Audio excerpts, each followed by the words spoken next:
हमारे साथ हाँ देवेन चौकसी मौजूद हैं, उनसे बात करेंगे। देवेन जी, good morning.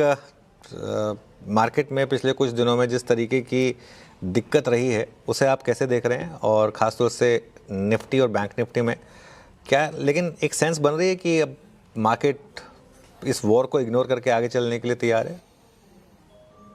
Yeah, Anuj, good morning. I don't know whether ignore कर रहा है market को, but at the same time, looking at the possibility कि war related resolution faster आएंगे, तो शायद I think that is where the market is favorably considering the possibilities going forward.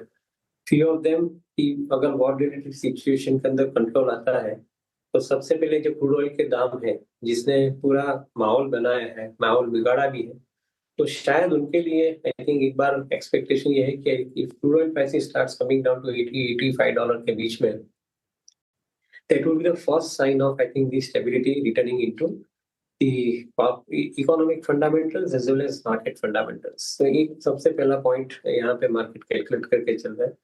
Because of the crude oil prices likely to come down, I think the currency impact जो आज की तारीख में काफी हद तक नेगेटिव रही है, उसका भी एक शायद थोड़ा बहुत रिकंसिलिएशन आ सकता है। Maybe I think rupee strengthening further from current levels, I think is a distinct possibility. And because of that, I think the threat of inflation and threat of higher interest rate, I think also gets subside.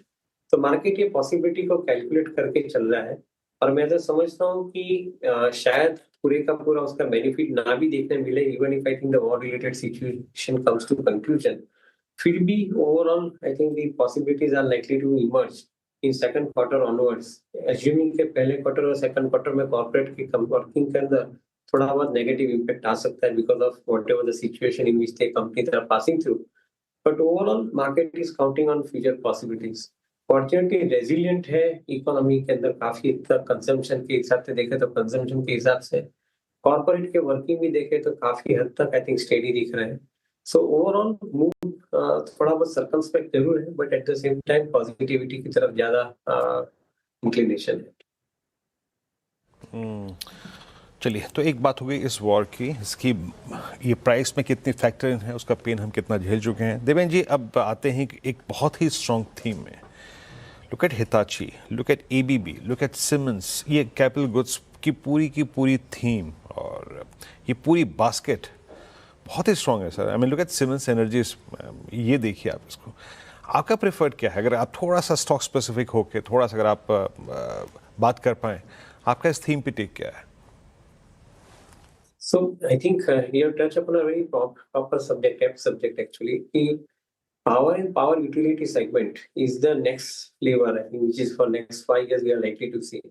एक तरफ नए data centres आ रहे हैं, दूसरी तरफ renewable energy segment के अंदर portfolio बढ़ते जा रहा है। Today renewable energy is basically 40% of the total power generation capacity in the country, which is expected to become 60% of the total power generation capacity by 2030.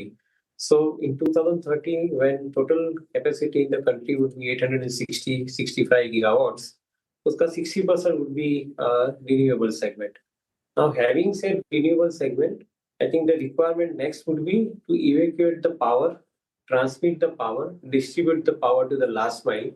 ये सब चीज के अंदर I think the activity will increase further, and that is when likes of Hitachi energy, Siemens energy, ABB Siemens और G T kind of companies, they play a significantly larger role as far as I think delivering of this particular projects, and I think within the projects the capital goods which are required for the purpose of functioning of this activity, I think they will be the right kind of players to deliver them. So उनकी order book validate करती है कि I think they are likely to see next 3 to 5 years of a sustained growth in the vicinity of around 20-25% per annum. तो ये positive direction हमें मिल रहा है। Along with that, we find the little more positive direction also in the area of power finance, and that is where probably I think the stronger NBFCs like RAC, PFC, they register a claim for higher amount of investment in coming period because of dedicated nature of lending activity that they carry out. So we are extremely bullish about the prospects going forward for power and power utility and some of the names which we are talking about. Okay, अच्छा देवेन जी, IT में अब आपका क्या नज़रिया बन रहा है, क्योंकि अगेन एक थोड़ा सा मामला यहाँ पर है कि लार्ज कैप आईटी में जिस तरीके के एआई चैलेंजेस हैं, इसमें कंपनी सर्वाइव करेंगी या नहीं, क्योंकि वैल्यूएशन काफ़ी माउथ वाटरिंग लगेंगी, लेकिन रिस्क अर्निंग्स का है इस समय। यहाँ क्या व्यू रहेगा? So Anuj, I think most of the IT companies, Indian IT companies, are the beneficiary of AI-led demand in the global markets. In fact, I think AI is becoming a blessing in disguise for them for generating higher amount of business. On one side, the customer is asking for the newer production platform which are fully AI driven. On the other side, the developmental requirement I think is expected to be faster. So to a greater extent, I think Indian IT companies are now adopting AI in their production environment and subsequently I think into the delivery environment where I think probably they do maintenance of the software in the packages also.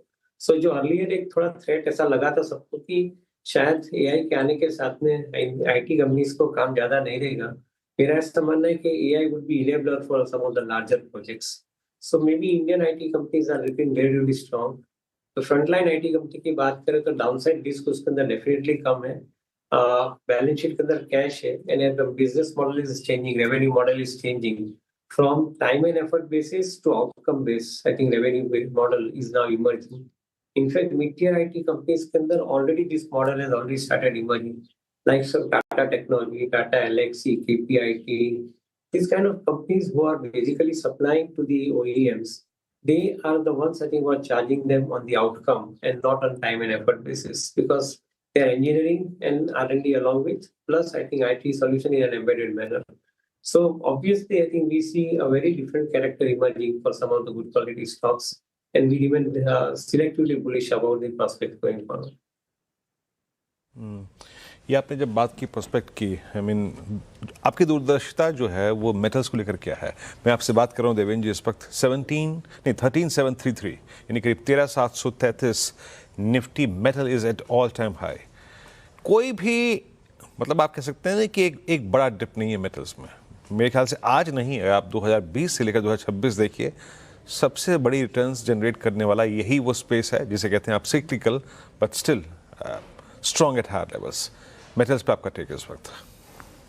तो वीरेंद्र, जैसे पास में शायद हम लोग काफी time बात कर चुके हैं चीज के ऊपर कि we see a structural boom for the metals and both ferrous as well as non ferrous metals.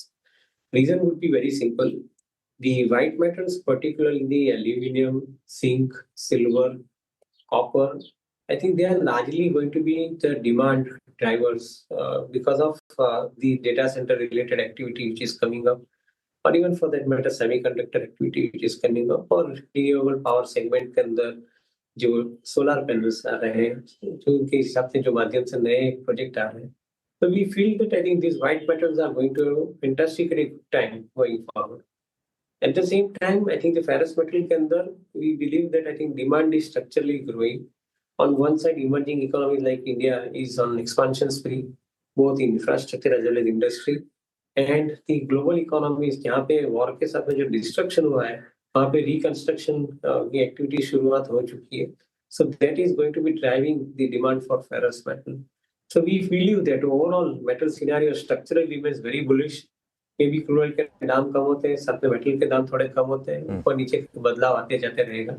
But overall demand scenario and the business scenario remains extremely strong. One other important point is that most of the metal commodity companies are backward integrating their power requirement into renewable source. And that is where probably the variable component of cost is coming down and the profitability is increasing. Okay. So that is another reason to remain strong on the metals commodity. चलिए देवेंद्र जी, बहुत बहुत शुक्रिया आज हमारे साथ जुड़ने के लिए और अपना व्यू रखने के लिए. आगे बढ़ते हैं.